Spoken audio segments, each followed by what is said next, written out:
I graduated from the University of Detroit in aeronautical engineering and went right to Boeing. I had been through Air Force ROTC, but never really did receive a commission. I went to Boeing to work as a civilian engineer. Primarily, a lot was on military aircraft. In those days were B-52s and KC-130s and C-130 transports. And the first airplane that I flew at Boeing was not as a pilot, as an engineer, the prototype of the Boeing 707, which was called the 367-80. And at that time, we were putting a Pratt & Whitney engine on the side of it, which was known as the JT-8D, and was going to be the engine for the 727, which at that time was on the drawing board. And so we did flight tests to see how that would work, strapped on the side of a 707. And that was the first job I had. I actually went to Boeing. Great fear that I was assigned to a drawing board and to do analytical work and to solve equations, and I wanted to be in the air. And so very fortunately, I was able to connect with the chief of flight test, and I moved into flight test very early, and I spent that short career at Boeing as a flight test engineer and got to do a lot of flying and a lot of piloting also, so it was great experience for me. I liked the aircraft industry because they had great toys and they great equipment, and they had the best equipment in the world in those days. I didn't like the idea of having to work for a corporation. My father had never worked for anybody but himself, not too successfully, but always for himself. And when I realized that I couldn't really accomplish what I wanted to accomplish within the confines of a corporation, I looked for another place to go and went to law school at nights. However, in between, I did go to graduate school in engineering at Wichita State. Boeing sent me there and suggested I go there, and I did. And then later on, I finished law school at night. Well, a couple of things. Early on, I thought Barry Goldwater was running for president in those days, and he was a conservative. I didn't understand the difference between the Democratic Party and the Republican Party, but I liked Barry Goldwater. And he said, if you want a politician, you're going to have to get a law degree. I said, I could never get into law school. And I was told that you can get into law school. You just have to talk to the right people. So I went to law school and asked them whether they ever had an aeronautical engineering apply for law school, and they said no. And I said, I'm going to give you a chance to try. So, and I found that in a short order, I was in courtroom designing things, aircraft things primarily, with felt-tip pens on easel boards in front of juries. And when I was getting large verdicts against the industry, all of a sudden they were listening to me and making changes that I was never able to make as a young engineer when I was in the industry. So I never really looked at it from the standpoint of money. It was very difficult for me to get $1 million out of my mouth because I had never seen it in the context of the real world. I had to learn to stand in front of a jury and say, in conclusion, I want you to send a message back to the aviation industry, and I want you to find a verdict for my client in the amount of, and then I'd have to kind of choke hard, and $2 million. And then after I got my first $2 million verdict, I was in the elevator, and the operator of the elevator had been the jury foreman on the case that I had just tried. And I asked him, I said, well, why did you give my client $2 million? He said, that's all you ask for. So I thought, well, maybe next time I'll ask for a bigger number. I one time shortly thereafter asked for $10 million, and the defense lawyer got up and stuttered, and he said, he just ask for $10 million. You know, I couldn't have paid him to say that again. I wanted to get that number up there twice. And so he gave it to me again, and they punished me and only gave me 3. So I found that system in those days worked well to get the messages to the industry, and we made a lot of changes that saved a lot of lives. I think it's gradual. If we went back, 15 years ago, you would say that the Democratic Party, the liberal side of the country, was very much in favor of people's access to the courthouse. I don't see that at all anymore. I think with the latest administration, they're tort reform people, the same party that we looked at as being the People's Party, will support tort reform today. Well, I think there's a big difference between those concepts, a great attorney and what makes somebody effective in the courtroom. Very few lawyers actually try cases, and especially jury cases. In big law firms, what we call the silk stocking law firms, they call the people who go to court litigators. Trial lawyers of the type that was my own personal experience is a small breed of people, and they usually aren't the lawyers from the fancy law schools, from the Ivy League law schools and what have you. Those we call the litigators. The real trial lawyers that did the kind of thing that I'm talking about, the kind of thing that Ralph Nader supported substantially, to a large extent are the street fighters. They're the people that went to the night law schools. They're the people who know how to talk to people and who live in a people's world as compared to a corporate world. One could argue what's a great lawyer, but from my perspective, doing what I was trying to accomplish, it was the latter. It's the more street fighting people's type of lawyer, and not the smooth, extremely academic, well-educated. Not that we shouldn't all be well-educated, but the kind of lawyers that can really communicate with people. And that's a small group of people. If I try a lawsuit in the United States against the aircraft industry today, I could tell you probably within 12 lawyers who's going to be on the other side, no matter what state I'm in. Well, I would say would be where I would go. Clarence Darrow, I read everything Clarence Darrow, everything Clarence Darrow ever tried. What was great about him was he could speak to people in people's language. He used to say he used one-cylinder words. He could speak in a very people's way. It's very difficult for many lawyers to get kind of down in the jury box and get grassroots and be able to really communicate with people on a level that can be understood, especially when we're talking about mathematics, chemistry, physics, aerodynamics.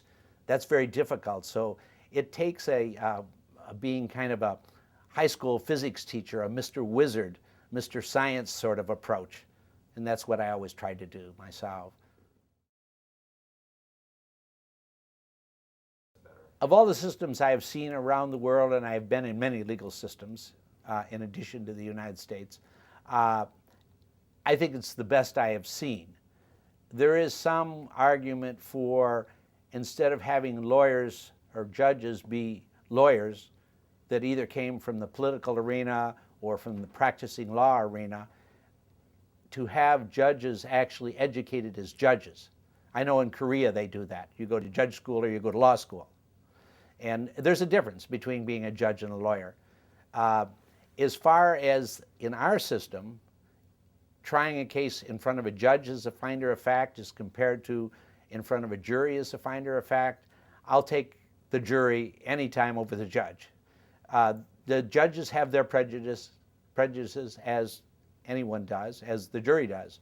But at least with the jury, you have 6 or 12 people to spread those prejudices along. You don't know when you're talking to a judge, what he's thinking, what his prejudices are, what he likes, what he doesn't like, who he was mad at that morning, or who he's planning on being mad at the next day. It's a very scary system when you only have one finder of fact. You can't ask the judge, well, what's your religion? What do you believe in? What do you hate? What do you dislike? In a way, you can find those things out from juries, and you can make at least a selection process. And again, you get to spread it out over a group of people instead of one person. So the jury system, I think, works much better for settling disputes and for understanding what the facts really were in a way that they're kind of understood by a good cross-section of the peers of the people who are in the trial. Where, as they say, just a judge trial is not, you have to live with the prejudices that go with that one particular individual. There could be a case made for more of a blue ribbon jury in the case of technical cases, but that has a lot of problems also. I've read about it a bit.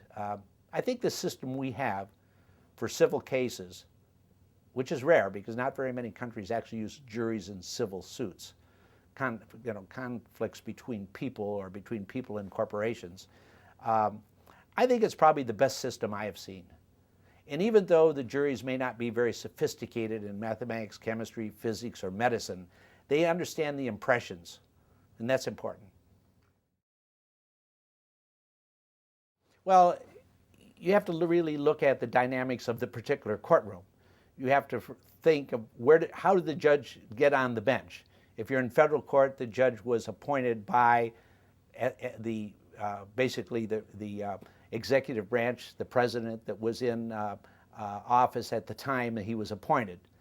And that is what's called an Article III judge. It's based on the United States Constitution, Article III. Article III judges have their job for life.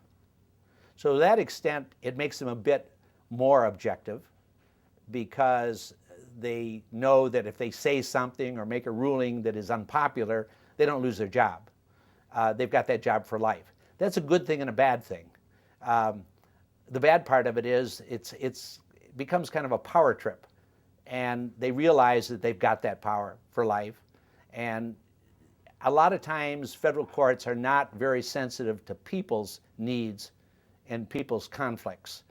They believe that they were ordained when they got their robes somehow to deal with more sophisticated issues like corporations and patents and federal issues. And it's sometimes hard to get a federal judge to really be sensitive to people's issues. Now, on the other hand, in the state court systems, the judges are either appointed or elected, and they have a political connection somehow, and you have to look and see what that is. It may be in the federal system, as I said, the judges are appointed by the sitting president, the executive branch of the United States government, and they have that job for life. And it's very difficult to ever be removed as a federal judge. You can say some and do some of the worst things against people, against corporations, or offensive things, and you still are there for life. So that gives them a little level of arrogance, which is difficult. I often say about federal judges that they think they were ordained when they got their robes.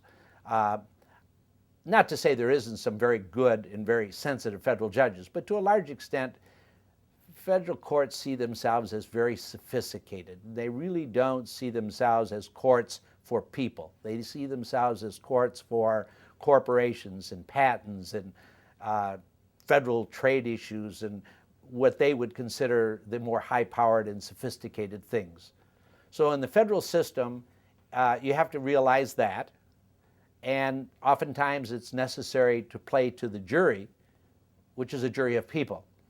And it's difficult. You have to assess the whole situation because no matter how much the jury may be on your side, a federal judge has a lot of power to totally destroy your case. A federal judge can say things out of the side of his mouth to the jury that makes you look like you're violating justice. It looks like you're being a bad person, that you're trying to go in a wrong direction. So you have to be able to manage that. That's a whole different thing. When I try cases against the United States government, which I have many times, you do not have a jury. It's always better to have another co-defendant in the case where you have a right to a jury, at least against one party. For example, against the United States for air traffic control, for example, and at the same time against some corporation or airline. So you have a jury at least in the courtroom. And then the judge is under the pressure of having to pay attention to the jury and not look like he's offending the jury and not be totally inconsistent with the jury. So a jury is a great safety valve in that context. So I always try to do that if I can. If you don't have a jury in a federal system, you're going to have to play to the prejudices of the court and of the judge. And so you have to learn those quickly. And there's a few tests that I use, for an example, to find out where I think that judge may go if I reach a little far on behalf of my client, or push some particular issue. So it's much more sensitive.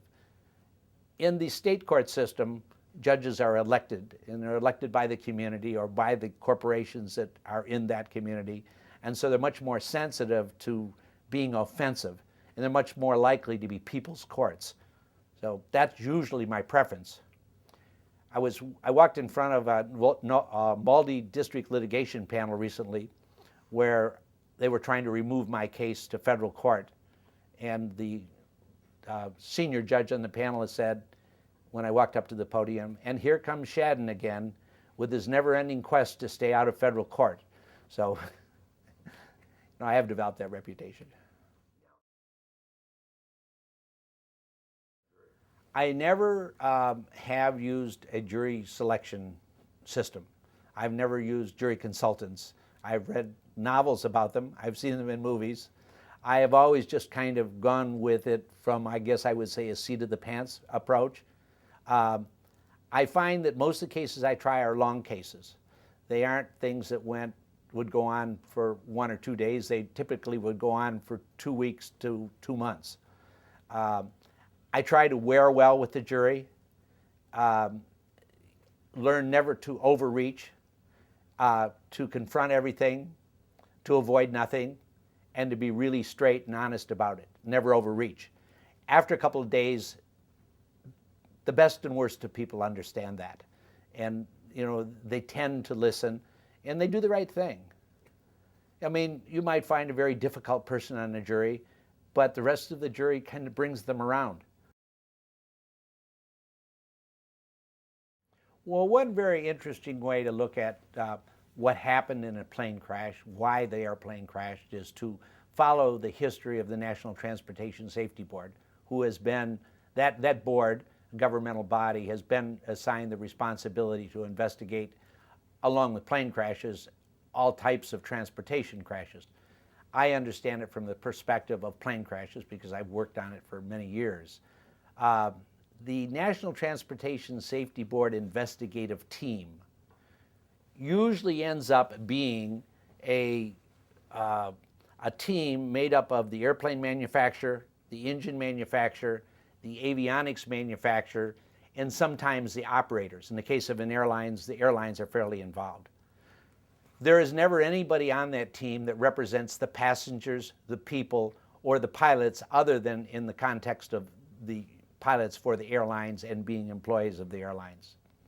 So to an extent, they're looking at the accident investigation as preparing to defend themselves should a claim be made against them.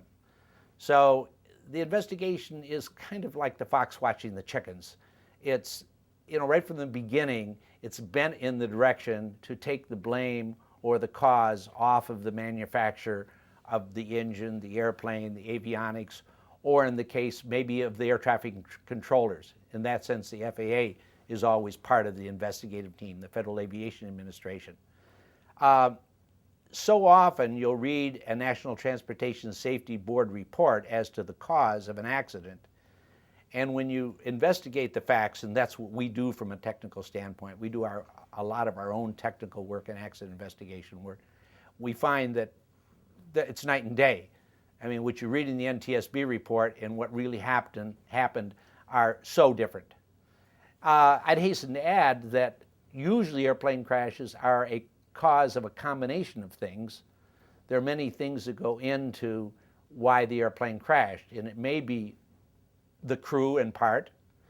It may be what I call design-induced pilot error. In other words, the design was such that it begged for the pilot to make a mistake, and that's not a good design. Sometimes it's a combination of the crew acting in an incorrect way under much pressure to a simple malfunction, a broken bolt, a loose part, a leaky fuel system, or something of that nature. More often than not, it's a combination of things. It isn't any one thing. Unfortunately, in the system, the cause of a crash is not usually dealing with really why the airplane crashed. It's dealing with what are the economic interests For an example, the insurance industry. There are only a handful of insurance carriers who represent the big players like the major air carriers, the Boeing Airplane Company, those kind of people, or those kind of entities. So, for an example, let's assume we have a large insurance company who carries their insurance for the air carrier, like American Airlines or United Airlines. And they also carry the insurance for the manufacturer of the airplane, like Boeing. They have to look at what their risk is from the day the airplane crashed. There maybe 300 people were killed or 150 people were killed. A lot of issues. They may have sold off a large portion of their risk for an air carrier, let's say 90%, to some foreign insurance market like Lloyd's or some French market or a combination thereof. And they may have held on to only 10% of the risk. But in the case of the manufacturer, they may have held on to 50% of the risk and sold off 50%. So they know from day one at the time the plane crashes where their biggest risk is.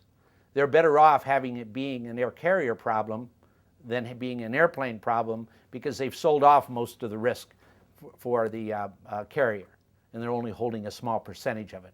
So there's a motivation right from the beginning to make sure that the people who are on the investigative team are those people who are going to protect their financial interest. The FAA may be looking at themselves as a target from a standpoint of air traffic control or certification of an aircraft or something of that nature. They've got that interest to protect.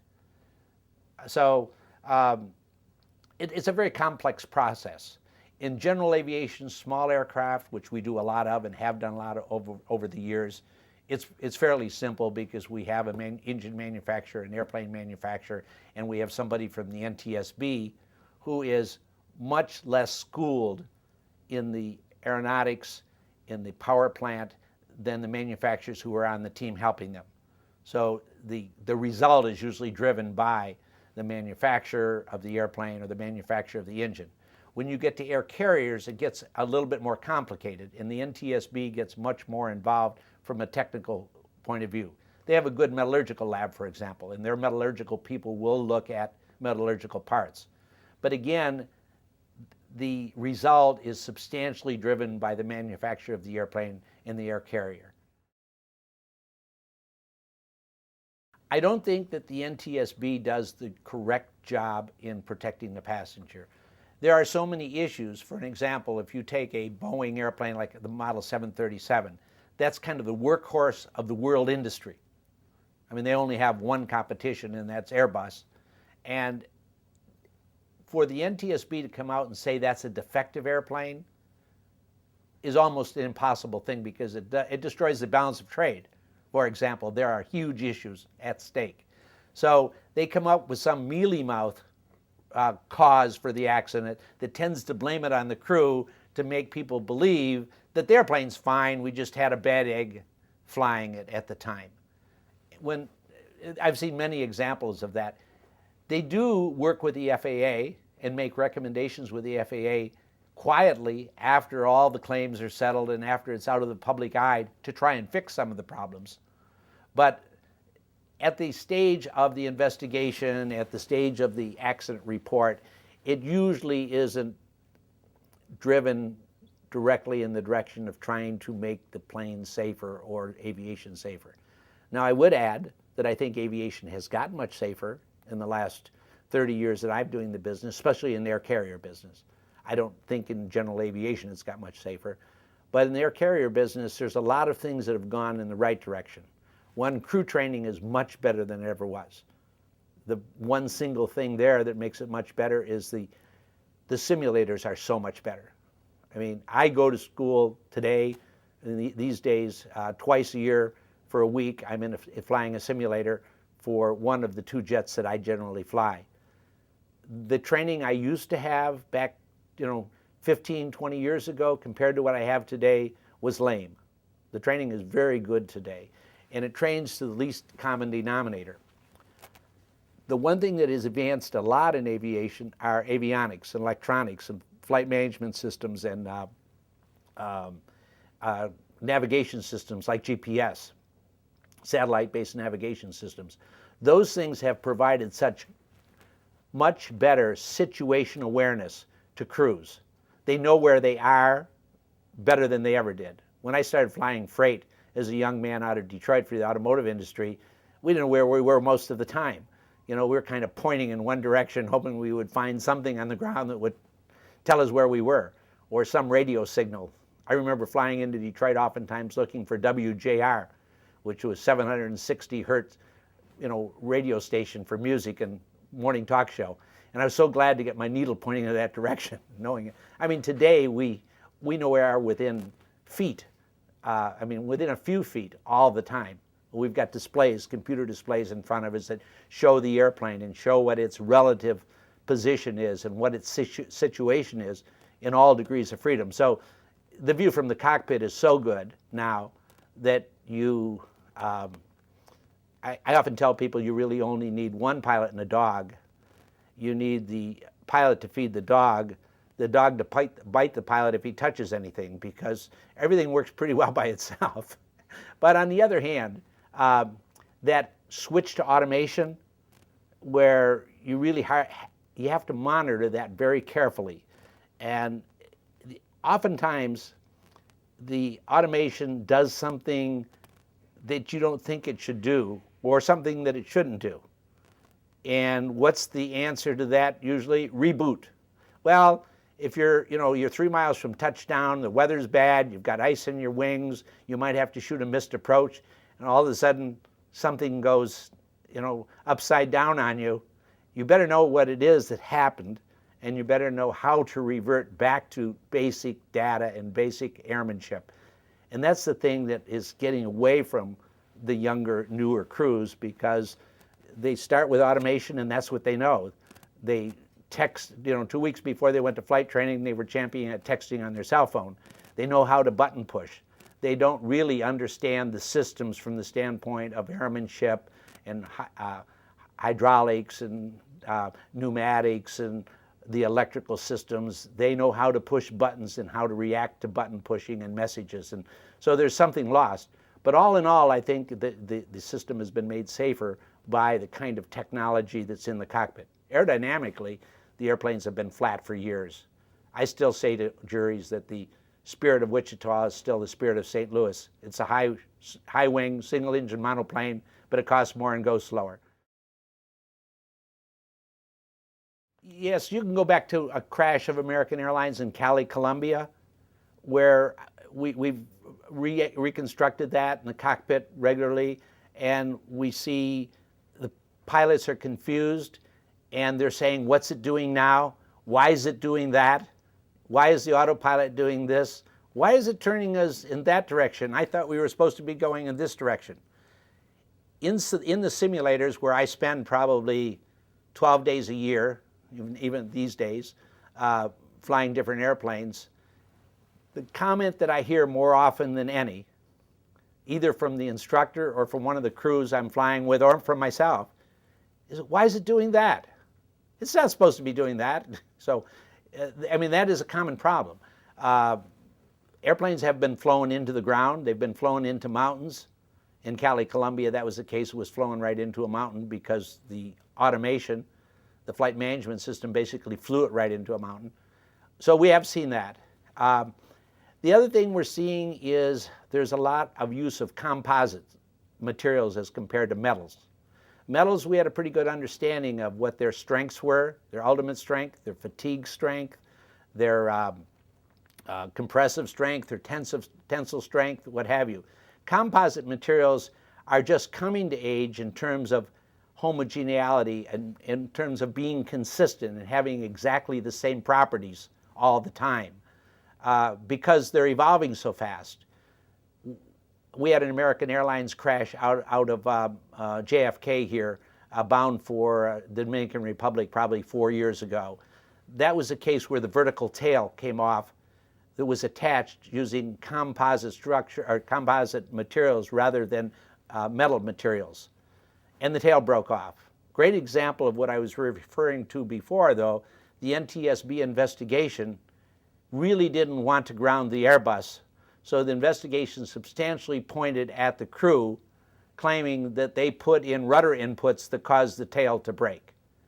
Well, at the speed that they were at, which was well below maneuvering speed, a pilot in airmanship that had learned to be a pilot from days gone by would use any kind of control inputs they could use to try and recover the airplane when it got in the vortex behind the airplane ahead of it, which in that case, I believe they were flying behind a JAL, Japan Airlines 747, which sheds a pretty good vortex. And they got caught in the vortex. In the recovery technique, they used rudders. And so the NTSB had an escape there where they could point to the pilot's overuse of the rudder to recover the airplane, and that's why the tail broke off. I don't believe that for a minute. I believe that the reality was that the non-composite materials that attached the tail to the fuselage was a flawed material. So, and you'll see little bits of information along those lines in the NTSB report, but they worked pretty hard at putting it on the crew.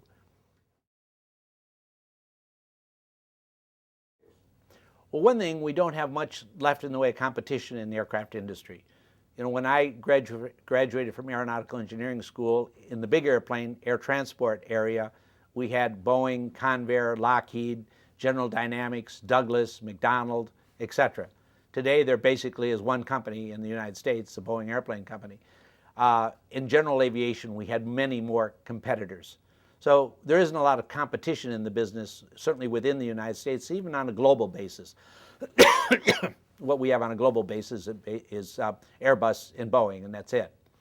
And we're very limited also in general aviation in that respect. There's not a lot of competition. The advancements have now been, as they have in many areas of life, been in the IT area, or in what they call technology today, which basically means electronics. The airframes, that's the airplane itself, and the power plants, you know, have been fairly flat in progression. I expected that today we would be flying higher, much faster. I thought we'd be flying more in the outer edges of the atmosphere, and we would be aerodynamically much cleaner than we are. Part of the problem is to get an airplane to certification is such a long, terribly expensive, capital-intensive project today that it's almost impossible. So many people have tried, for an example, to make the very light jets in the last 10 years and gone totally broke. You probably have talked to them or seen some of them, but I know of no one that has successfully produced a new light jet aircraft. I don't think so. I think that the intellectual property, I believe the ideas to make airplanes much better and to make travel in the atmosphere and even outside the atmosphere, for that matter, is there. And that's one of the reasons that provoked me to think about this Beyond the Edge project that we're on right now. And one of the reasons that I'm here is we've got to find that technology, and we have to share it and bring it to fruition. There are many young people, young expansives, as I would call them, with ideas that we, are not able to get together for one reason or the other. The same kind of problems I had when I was a young man in the aircraft industry. And also, I think that we have some very mature people with some great ideas who really aren't sharing their ideas today because of either ego or a fear of losing control or financial issues. And what we have to do is create a safe place to bring that kind of know-how, those ideas, those new thinkers together in a collaborative sort of way so that we can bring it to fruition. I think there's just a lot of great stuff out there that's kind of stuck with no place to go. Either they don't know how to capitalize it, or they're afraid to share it because of fear of losing their idea, not having control, ego problems. We have to get ourselves into a more broad, I would say, concentric way. We have to, move well beyond ego-concentric to what Andrew Cohen refers to as a cosmos concentric, and at least a global concentric, so that we really share outside of the constraints of ego and financial fears, the ideas that we have to make them work. So, and I think that's evolving in that direction. Idea. My son used to always say, if you're not living on the edge, you're taking up too much space. And I was thinking, well, maybe all the great ideas are somewhere in the middle. How do we move them out to the edge and beyond the edge and into fruition? And I got to thinking in terms of travel on the planet, whether it was on the surface of the water or whether it was on land, locomotion, whether it was in the atmosphere or maybe should be outside the atmosphere, and how you do that in a clean fashion, because I looked at it this way. We're 10 years past Y2K. 24/7, we move people up, down, sideways, across the surface of the planet, in the atmosphere and what have you. And for the most part, we're doing with hydrocarbon fuels, which are having a very detrimental effect on our ecosystem and our planet and the survival of the planet. Sometimes it just will be a matter of taking a great idea that a young person has and helping them find the information that's necessary to bring it to fruition and the capital. And without the fear that they're going to have to give something away to do it. I've had many experiences just in the last month of being able to talk to young engineers or young expansives, as we would call them, with great ideas, and be able to help them along the path to making it real. Well, I'm sure it's not an original thought by any stretch, but I think that suborbital travel is a concept that makes a lot of sense for scientists to look at right now. The globe turns at 1,000 nautical miles every hour, so let's take some advantage of that. If you wanted to travel from New York to Sydney, why not get out to the outer edges of the atmosphere, either re-enter, skip off of the atmosphere and re-enter into Sydney or what have you. You could do it at tremendous speeds. You could do it with a lot less energy, I believe, although there's a lot of debate on that right now. How you do it, it would be a great concept, great prize for competition, but that excites me, that idea. The idea of blasting through the atmosphere at altitudes of 30 to 45,000 feet and all the time seems to me to be very energy inefficient, and also right now we're using a lot of carbon fuels and we're doing a lot of damage to the atmosphere and to the planet.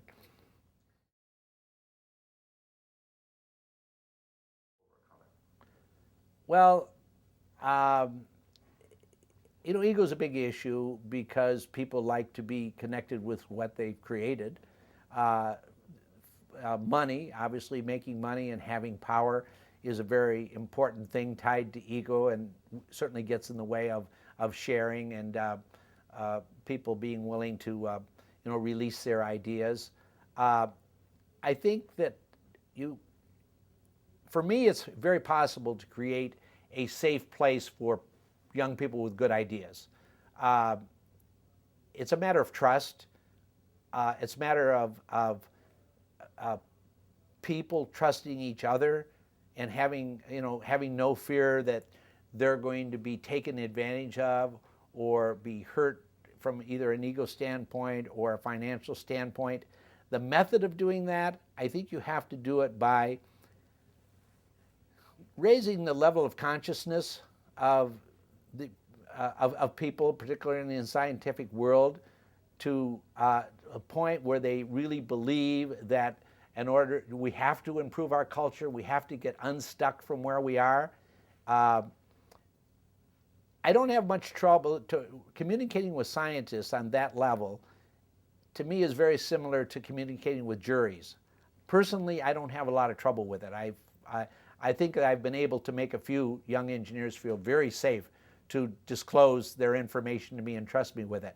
What I'm trying to develop is a system of what you call mature scientists and expansive thinkers that can do that that can make a safe place for people to share ideas. And that's the work in progress. That's where we're evolving. Every day I meet more new ones. I think that in the last month or so, I've met some that some whose names I could give freely, like Peter Diamandis. I think he's great along these lines. He was a great find for me. I think that some people, in terms of helping to expand the level of consciousness, people like Andrew Cohen from Enlightenment Next, I think that kind of teaching will help tremendously to expand people so that they will, work for the good of their culture as compared to the egocentric kind of inventors that we have really had historically. So every day I'm meeting more people that I think that will make this inner circle work. And I've met several people whose names I wouldn't feel real freely to give right now because I don't think they would feel safe. But I think they will very shortly. Well, it's interesting. I'm driving a 100% electric car, for example, the Tesla, which is a great concept because I think that Tesla has done what needed to be done to let people know that to have an electric car didn't mean you had to be driving a bread box looking ugly green sort of thing that we might find in Boulder, Colorado, but you could actually look kind of sporty and go fast, and it's a great performer and a great little car, and it's 100% electric. I think that we still have to look at what it costs to make the electricity and how much hydrocarbon fuels were used to make the electricity to store in the car to make the car go. But it's a great performer. It's very highly competitive to a Porsche in terms of performance. I think that is great. Not that it's new and innovative, but electric boats are very easy. That's why there aren't more electric boats. It is difficult, hard for me to imagine, but it was Christmas time. I rented a 100% electric boat and spent Christmas Day on an electric boat. It works fine. It has a lot of advantages over carbon fuels and motors and internal combustion engines and diesel engines and what have you. So I think that's another area where we can do real well. And the ocean is a big part of my own passion. I do a lot of sailing, which is another, again, not innovative, but there are some real new innovative ways to make sailing more efficient and even more available for commercial use. I think some of the things in sport aviation or sport sailing could be some of those ideas and some of that technology could be really transferred to commercial shipping. I love it because it's a combination of aerodynamics and hydrodynamics, so that's great. So those are some things other than aviation. Those are on the surface, and then the idea of traveling beyond the atmosphere is rocketry and space mechanics are also very interesting because I think they can solve a lot of problems. Well, one of the problems is that we have regulation systems that make it very difficult to take risk to try new things. For an example, if you try to design a new airplane today, many of the things that inhibit airplane design are the federal air regulations. Now, on one hand, that's real important from the standpoint of safety, but it makes it very difficult for innovation because we're stuck in these old regulations that were the design criteria that were back basically created back in the mid-50s or even before that for air transports. So that part of the infrastructure, if you will, call it infrastructure, is inhibiting rather than helpful. Understanding that it's necessary for safety, there just has to be another way to be able to advance this technology and to take the risk for new ideas without having the infrastructure prevent that from happening. Things, so many aviation ideas just haven't come to fruition because of the infrastructure. And another problem is that the regulated have become the regulators.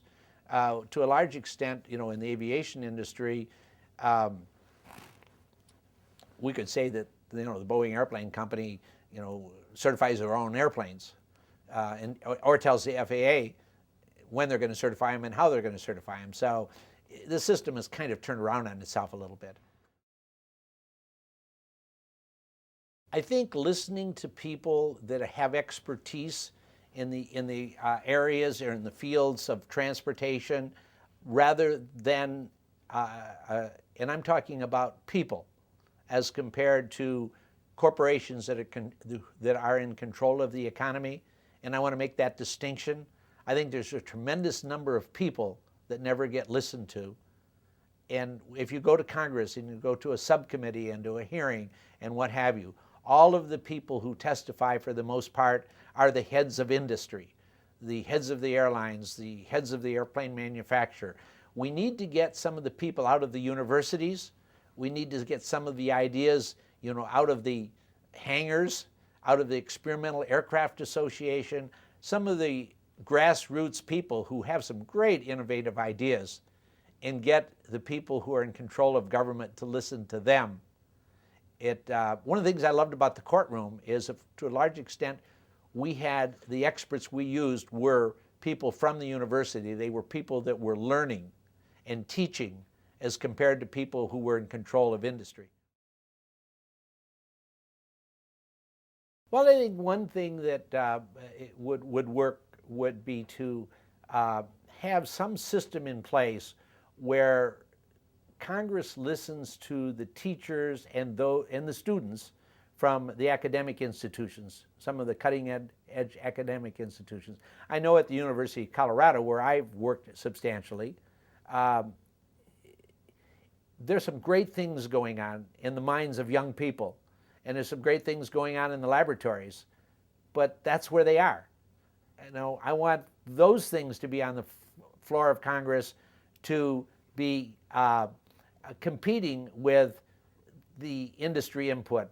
I mean, I grew up in Detroit, where when I was in high school, the phrase was, what was good for General Motors was good for the world. Well, we all know better. We knew how to make vehicles when I went to the University of Detroit in mechanical engineering. We knew how to make vehicles with very high qualitative fuel usage per mile or per gallon as compared to what they did. I mean, the idea of driving internal combustion engines with 12 miles per gallon fuel usage was, it's ridiculous. But the industry perpetuated that for 40 years. And we have to have that challenged. They knew how in the universities and the labs and in the best scientific thinkers years ago knew how to fix that problem. First question I would ask is how you fly through the atmosphere with a fuel that's alternative to carbon fuel. That would be one of the first questions I'd ask. What's out there? What can we find, and how can we find it? An alternative to a carbon fuel for flying through the atmosphere, or to reduce the use of carbon fuel by, say, 50% or 75%, and that would be a result of clean aerodynamics. So how do we make aerodynamics clean enough so that we use half the fuel we use now? I think that Bert knows the answer to that, and I don't know Bert that well. I know of him. I think he knows the answer to that, but I think that he would say that isn't being done because I can't get it by the regulations, or we can't get it the capital, or we can't get it through industry. We can't get it to fruition, in the foreseeable future.